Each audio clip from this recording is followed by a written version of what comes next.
आज दुपारच्या जेवणासाठी घरी बनवलं घट्ट असं दही, गवार बटाट्याची मिक्स अशी टेस्टी भाजी, रस्सा भाजी, इंद्रायणी तांदळाचा भात, मूग डाळ आणि तूर डाळीचं घट्ट असं मिरची घालून केलेलं फोडणीचं वरण, चपात्या डब्यामध्ये बनवून ठेवलेत, घरी बनवले शेंगदाण्याची चटणी, घरी बनवलेली जवसाची चटणी आणि आंब्याचं लोणचं. तर आपलं जेवणासाठी पदार्थ तयार आहे. तर आपण ताटात वाढायला घेऊया.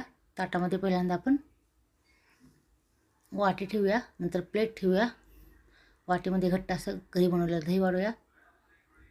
प्लेटमध्ये रस्सा भाजी, शेंगदाण्याची चटणी, जवसाची चटणी आणि आंब्याचं लोणचं. 2 चपात्या वाढूया. भात वाढूया. भातावर घट्ट असं ताटसर वरण वाढूया. दह्यामध्ये साखर वाढूया स्वीट डिश म्हणून. तोंडीला फरसाण, तेल ओतले चटणी. त्यात आपण देवाला नैवेद्य दाखवून ताट जेवायला घेऊया. या जेवायला आवडतं लाईक शेअर